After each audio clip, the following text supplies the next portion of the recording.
Bisa kebaca ya? Ya Bu, bisa. Nah, kan selanjut tadi, kalau kemarin itu yang PPT itu kan bukunya Todaro ya, mengingat materi yang sudah siap dan harus kita upload di sekolah, sehingga itu yang kesepakatan bahwa itu saja dulu yang digunakan untuk memenuhi syarat perkuliahan kita. Nah, saya kira kalau bukunya Todaro saja yang kita gunakan, itu kan artinya dari S1 Anda sudah mengenal Todaro, dan ada buku yang hampir dipakai semua di perguruan tinggi ya, untuk magister dan S3. Tunggu sebentar ya, saya close dulu, ini sangat mengganggu serasa.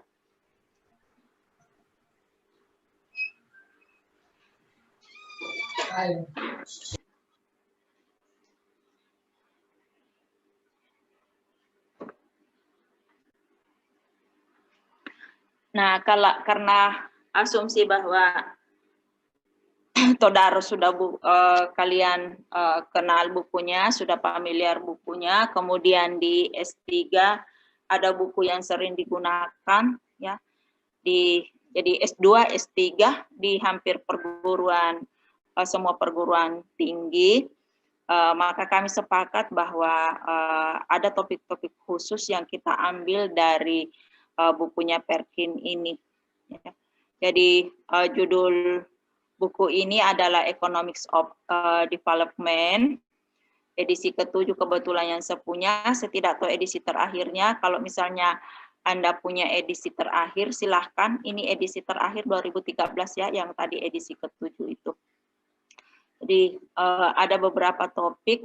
Nah, topik yang kalau seperti ini tampilannya bisa di ini ya, bisa kelihatan juga, tidak ada yang kepotong.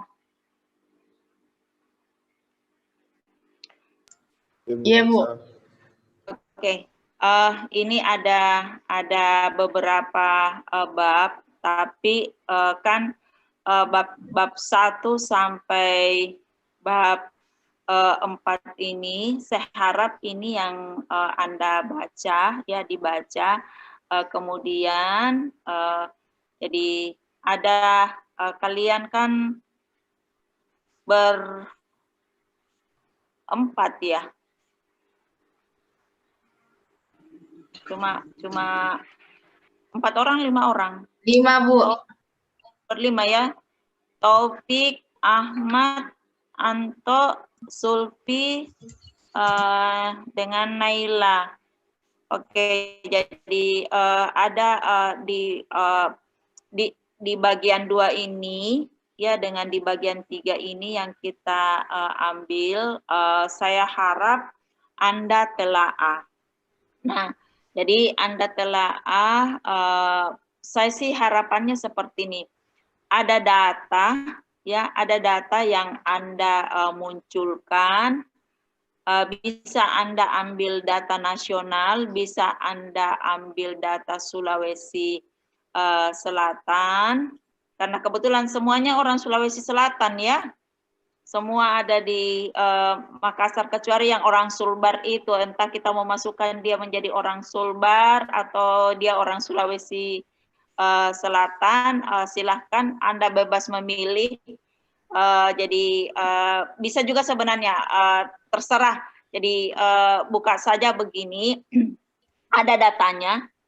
Kalau kesusahan dengan data Sulawesi Selatan, Anda bisa menggunakan data provinsi yang lain. Anda bisa gunakan Indonesia berdasarkan sub-sub topik nanti yang kita tentukan dari bagian 2 dan bagian 3 ini ya. Jadi kita ambil bagian 2 dan bagian 3. Anda gunakan data sekunder ya. Jadi Anda gunakan data yang sudah ada, data sekunder. Saya minta Anda buatkan satu pola ya, jadi hubungan variabel ya. Anda buatkan hubungan variabel dari data tersebut. Katakanlah seperti ini. Ya, katakan seperti ini. Bagaimana hubungannya kemiskinan dengan katakanlah pertumbuhan penduduk, kemiskinan dengan pendidikan, katakanlah seperti itu. Itu Anda buatkan data, kemudian coba Anda running, ya, coba Anda running.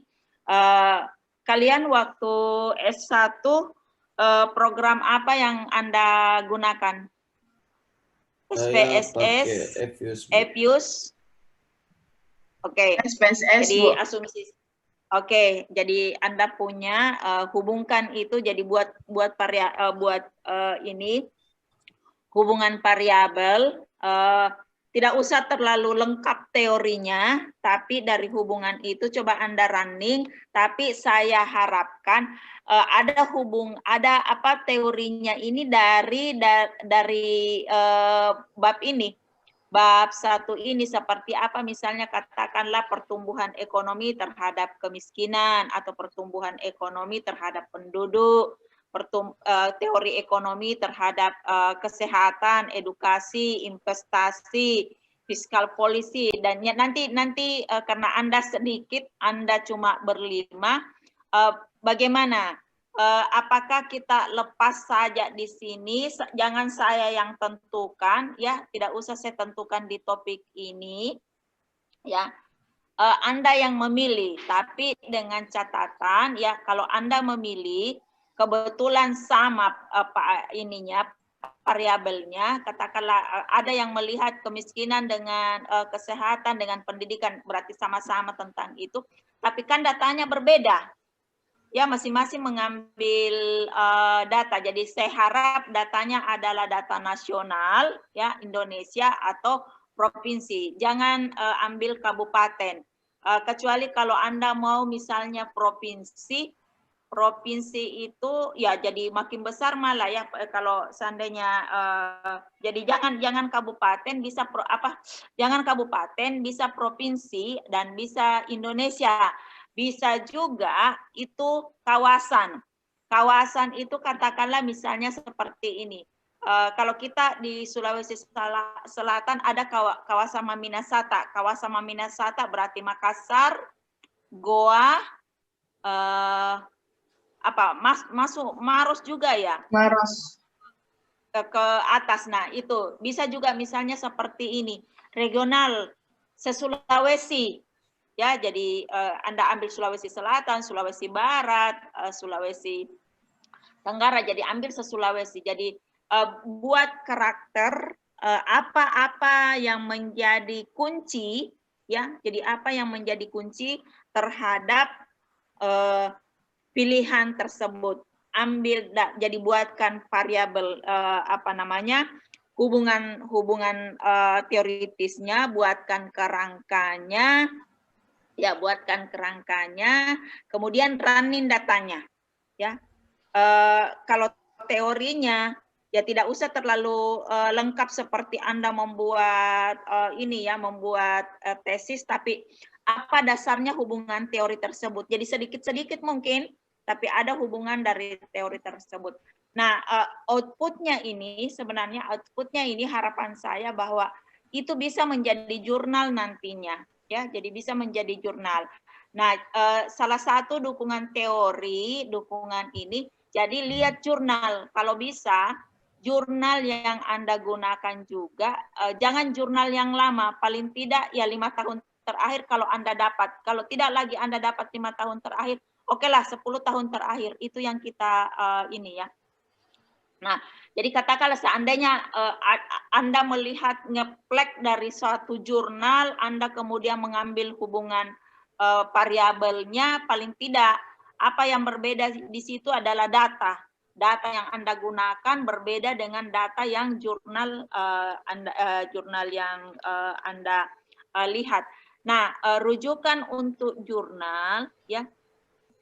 Rujukan untuk jurnal itu saya kira Anda bisa paling tidak begini. Mungkin ada 3 jurnal minimal ya. 3 jurnal minimal yang menjadi standar ya. Nah, 3 jurnal ini itulah yang menjadi dasar untuk Anda membuat semacam dengan mini inilah apa ya bahasanya yang baik, mini kayak semacam mini jurnal ya, semacam mini jurnal seperti itu. Jadi mungkin latar belakangnya sedikit ya, tidak usah seperti Anda membuat proposal, kemudian masalahnya apa yang Anda mau lihat, kemudian teorinya sedikit, kemudian hubungan variabel ya, hubungan variabel, kemudian data. Nah, ini mungkin saya harapkan kita lihat di dalam 2 pertemuan ya, 2-3 kali pertemuan nanti kan kalau Anda mengatakan bahwa waktunya sangat singkat untuk dikumpul bagian saya, kita sepakat saja ini dikumpulkan menjelang final.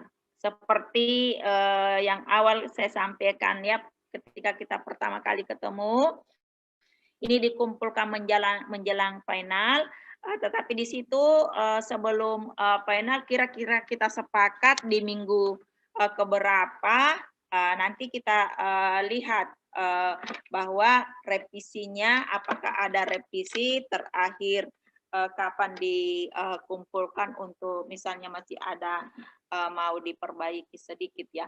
Jadi sekaligus itu kalau di saya itu yang menjadi pengganti Meet, karena saya kebagian Meet ya. Jadi itu yang merupakan pengganti Meet.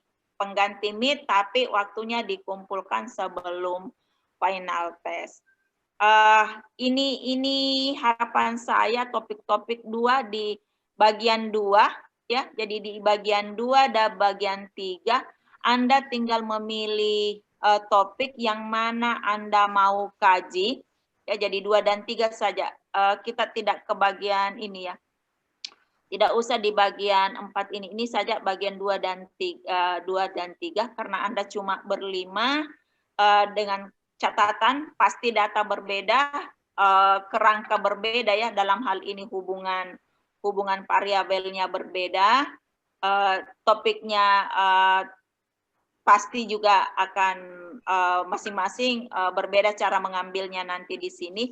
Silahkan Anda berbagi ya, dan jadinya saya tidak fokus mengatakan begini, ini membahas tentang populasi, ini membahas tentang edukasi, karena kemungkinan variabel-variabel itu akan terbahas ketika ada hubungan variabel yang Anda lihat. Tapi dari sini ya, dari part 2 and part 3, kemudian ini yang menjadi utama barangkali semuanya ya. Untuk spesifiknya kan pasti ada dari sini, dari bagian 2 dengan 3. Nah, itu yang menyangkut tugas ya. Nah, oke, sebelum kita lanjut, ada pertanyaan yang Anda ingin tanyakan mengenai tugas, karena saya anggap ini seperti mini jurnal, paling tidak perlu kematangan ya. Namun saya anggap tidak susah, karena di S1 Anda sudah menyelesaikan itu, kan cuma kurang bagus kalau kebetulan spesifik. Oke, kalau saya tanya seperti ini, topik waktu S1 skripsinya apa? Saya maksudnya judulnya Bu atau ininya bidangnya? Ya, judulnya dulu. Kalau saya waktu S1 Bu desain video pembelajaran untuk ekonomi. Oke, jadi sekarang itu kan tidak mungkin nanti di S2 seperti itu, jadi lebih ke telah data untuk yang non kependidikan ya. Jadi mungkin Anda sekira dengan jurnal Anda bisa lihat ya, untuk membuat lebih bagus. Katakanlah misalnya seperti ini. faktor-faktor apa sih atau katakanlah determinan yang mempengaruhi pertumbuhan ekonomi, determinan yang mempengaruhi investasi di Indonesia atau katakanlah determinan terhadap indeks pembangunan manusia ya, itu di S1, tapi ini kan sedikit pasti lebih tinggi analisisnya ya. Oke. Kalau Anto?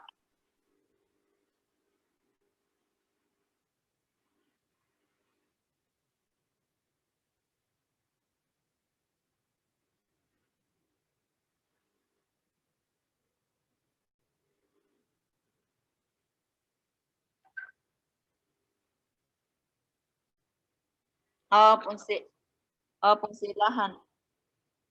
Ya, oke. Jadi pakai EFUS-nya tidak masalah. Mungkin bukan lagi fungsi lahan ya, tapi ambil yang lain. Berarti kalau terhadap pertumbuhan ekonomi kan Anda sudah paham teorinya apanya, jadi tinggal kaitkan dengan yang lainnya, misalnya katakanlah penyerapan tenaga kerja, inflasi dan lain. Tapi harapan saya yang ada hubungannya di sini ya. Oke. Naila? Kalau saya judulnya, Bu, pengaruh literasi ekonomi dan status sosial ekonomi orang tua terhadap minat berwirausaha. Berarti lebih ke data primer ya, karena masalah literasi.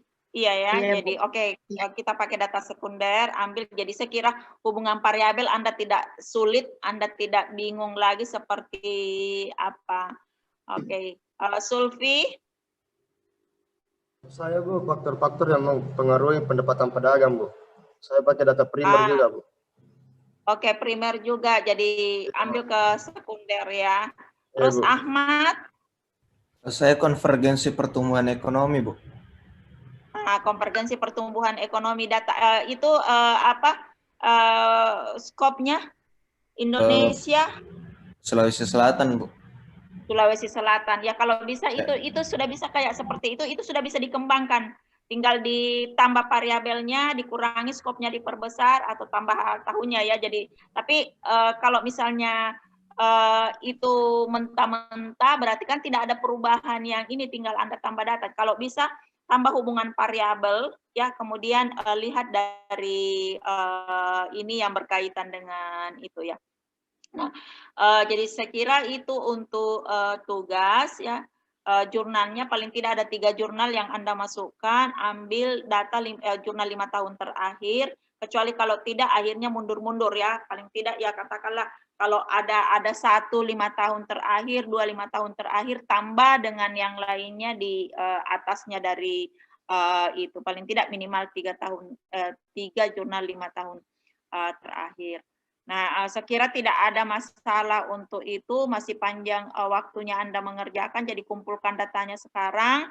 Nah, saya harap seperti ini, minggu depan, kira-kira sudah ada bayangan Anda mau menulis hubungan apa dengan apa gitu. Ya, jadi paling tidak sudah ada kerangkanya. Kalau berarti ada kerangkanya kan mestinya seperti ini. Kerangka turun dari teori, ya. Jadi kerangka turun dari teori. Nah, pengalaman dari S1 Anda bisa gunakan untuk membuat hubungan variabel tersebut, hubungan itu ya. Mungkin seperti itu. Ada pertanyaan? Silahkan kalau ada yang mau ditanyakan masalah tugas ini. Karena kenapa mungkin lebih enak kita tatap muka seperti ini daripada di lewat WA ya. Ibu, oke, silakan. Bu, saya mau bertanya, ada maksimal halamannya atau minimal halamannya? Kalau saya sih tidak terlalu ini, nanti di pembahasannya barangkali dilihat. Jadi tadi saya bilang latar belakangnya sedikit untuk mengantar masuk kenapa itu, kemudian apa rumusan masalahnya, teorinya, terus kerangkanya, baru di pembahasan. Jadi saya tidak terlalu membatasi berapa halaman jurnal. Kan sebenarnya kalau jurnal itu ya kita bisa bilang lah mungkin sampai 20 halaman ya kalau mini jurnal. Itu cuma saya tidak membatasi ini karena Kenapa saya mau lihat bagaimana Anda mengulasnya di pembahasan gitu. Oh iya Bu. Kalau jurnal itu kan 10 halaman. Ibu, tapi kalau misalnya uji analisis datanya juga sembarang berapa jumlah analisis datanya? Nah, kalau analisis data karena kita sekunder itu minimal 10 tahun bagusnya. Minimal 10 tahun. Ya. Jadi minimal 10 tahun kalau data, apalagi kalau dia regresi, kecuali kalau bukan regresi. Nah, bisa mungkin tidak seperti itu. Contohnya katakanlah seperti ini. Kenapa saya bilang bukan regresi? Katakanlah kita menggunakan Anda melakukan mengambil contoh katakanlah misalnya data yang menggunakan LQ, ya. LQ kan itu bukan regresi ya. LQ ini kan tidak mesti 10 tahun kita lihat. Mungkin kalau kita mau lihat katakanlah cuma perubahan ini ya relatif lah waktunya untuk kita ini. Jadi kalau Anda menggunakan regresi ya maka paling tidak minimal 10 tahun baru kelihatan bagusnya, signifikannya tidak signifikannya. Oke, seperti itu. Silakan yang lain. Tadi pertanyaan dari Naila merekam untuk ini ya bisa mewakili untuk pertanyaan yang sama. Silakan yang lain kalau ada yang mau ditanyakan. Jadi yang perlu Anda pikirkan lebih awal itu kerangkanya ya, karena kerangka itu lahir dari hubungan teori. Tidak ada pertanyaan lagi sehubungan itu, dan itu bisa ya sambil ini bisa sambil di WA nanti kalau misalnya tiba-tiba ada pertanyaannya muncul Bu, sambil di ya silakan Nela. Jumlah variabelnya Bu sembarang Bu. Ya saya serahkan sama Anda jumlah variabelnya. Nanti kan di situ bisa kita lihat ya, kita ini bilang oh akan lebih bagus kalau seperti ini, tapi harapannya bahwa jangan terlalu sederhana sekali. Jangan terlalu sederhana sekali, jangan terlalu seperti di S1, tapi jangan juga mentah-mentah. Misalnya kalian lihat disertasi, oh bagus ini disertasi, kalian plok ambil ya ininya, ya tidak juga seperti itu ya. Jadi kira-kira yang masuk kategorinya dalam hubungan materi mata kuliah yang kita gunakan, yang kita ini ya diskusikan di semester ini. Iya Bu. Makasih Bu. Oke. Ini kalau di jadwal ini sudah masuk kuliah keberapa kita? Sudah masuk ketiga Bu. Kuliah ketiga ya? Iya. Oke. Tidak terasa soalnya kuliah pertama kemarin saya selalu dibayangi oleh tanggal merah. Kan 17 Agustus tanggal merah ya. Nah, ada mata kuliah saya itu mulai di Senin. Itu yang selalu membuat saya jadi ambigu dengan ini, karena pas di hari Kamisnya lagi itu kan tanggal merah lagi. Tanggal merah sehingga banyak mata kuliah membuat bingung kita sendiri. Itu menghitungnya di situ minggu pertama ataukah pada dasarnya menghitung minggu berikutnya, berhubung kita ketemu dengan tanggal merah di minggu pertama. Oke, jadi berarti ini minggu ketiga ya? Ya Bu. Oke. Ini kelihatan ya? Iya Bu, kelihatan Bu. Nah, kalau minggu ketiga kemarin kita sudah cerita tentang hakikat pembangunan, proses pembangunan. Sekali lagi saya ulang, ingat bahwa ketika dikatakan membangun berarti ada upaya yang secara sadar dilakukan ya. Karena kenapa? Ada target, ada proses di dalamnya, ada tenggang waktu di dalamnya. Dengan demikian kalau ada proses, ada tenggang waktu, maka apa yang terjadi di situ bahwa itu ada sistem yang bekerja di dalam itu.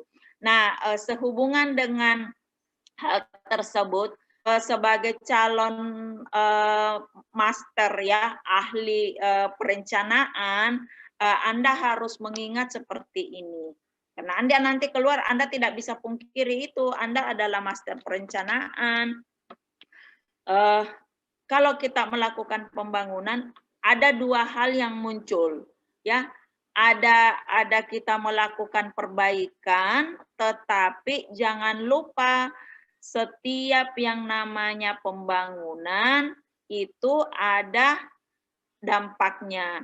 Apa dampak dari pembangunan itu? Nah, salah satunya mungkin katakanlah kemiskinan. Kemiskinan kemarin sudah sempat kita bahas sedikit ya, bahwa pada dasarnya dengan dengan teori kemiskinan, bahwa ada kemiskinan yang bisa hilang, kemiskinan absolut mungkin bisa berkurang, tetapi ada namanya kemiskinan relatif, yang katakanlah itu yang mungkin selalu muncul, ada tetap di tengah masyarakat ya, kemiskinan relatif ini. Nah, selain hal tersebut, ingat kita di ilmu ekonomi kita mengenal istilah langka, ada faktor kelangkaan. Faktor kelangkaan inilah yang merupakan penentu bagaimana kita memanfaatkan sumber daya tersebut untuk melakukan pembangunan. Pembangunan yang seperti apa yang kita harapkan adalah pembangunan yang tentu saja kurang dampak negatifnya. Jadi outcome yang seperti apa yang kita harapkan? Outcome yang tentunya membawa ke arah perbaikan yang lebih baik, arah ke pertumbuhan ekonomi yang lebih tinggi, kemiskinan yang kurang, distribusi pendapatan yang merata, investasi yang pertumbuhannya bagus, dan lain sebagainya. Pokoknya hal-hal demikianlah yang ingin kita harapkan. Nah, jangan lupa bahwa di dalam hal tersebut ya, kalau kita mengatakan pembangunan kita lakukan, tentu ada dasarnya. Apa dasarnya? Tentunya teori dan pendekatan. Nah, dalam teori dan pendekatan pembangunan ini, kemarin juga kita sudah sempat ya, kalau saya tidak salah, kita menyebut salah satu kebijakan adalah adanya misalnya substitusi ini ya, industri substitusi impor ya, seperti itu. Nah, hal ini pada dasarnya bahwa menunjukkan bahwa dalam pembangunan teori apapun yang kita gunakan masing-masing tentunya ada kelebihan dan ada kekurangannya. Kalau dulu Indonesia dikenal sebagai negara yang kaya sumber daya alam, ya, negara yang akan kaya dengan sumber daya alam tersebut, tapi kemudian bahwa kita kaya sumber daya alam, tapi kemudian apa yang kita lakukan, migas justru kita ekspor ya, dan migas yang kita ekspor kemudian saat itu adalah minyak mentah. Nah, hasil kemudian sekian tahun kemudian ternyata itu membawa masalah dalam hal sumber daya kita, karena kemudian kita yang mengekspor mentahnya, kemudian jadinya yang kita yang impor ya. Contohnya beberapa tahun yang lalu ketika minyak tanah rame-rame hilang di pasaran, itu kan betul-betul kita sudah mengimpor dari Malaysia. Jadi kita menggali habis kita punya sumber daya di satu pihak, orang menyimpan sumber dayanya yang kemudian bawa di zaman-zaman sekarang lah kemudian kita menjadi pengimpor yang tadinya kita menjadi pengekspor. Jadi itu adalah salah satu dari mungkin katakanlah pendekatan pembangunan yang pernah kita lakukan. Nah, kalau berbicara demikian, tentunya bahwa setiap teori dan pendekatan masing-masing punya kelemahan, masing-masing punya keunggulannya, dan satu teori dengan teori setelahnya pasti selalu ingin mengantisipasi ya teori-teori yang sudah ada sebelumnya. Nah, satu contoh teori Rostow, saya tidak bahas lagi seperti ini, tapi kalau misalnya nanti ada terbahas di bukunya Perkin, katakanlah itu mengingatkan kembali bahwa teori Rostow itu kan merupakan teori linier. Apa artinya bahwa dari kalau kita lihat dari tradisional kemudian ke masa yang tinggi, ada proses di dalamnya yang mana di dalam proses tersebut kita mengalami stagnasi. Bukan berarti kita turun ke tahap yang sebelumnya, tapi paling tidak kita stagnan di tahap bersangkutan. Katakanlah seandainya ini kita jalan di tempat di situ, tetapi kemudian bahwa berada di posisi itu kita masih makin berkembang ke depannya, tidak malah mundur ya, seperti itu. Nah, kalau setiap ini apa namanya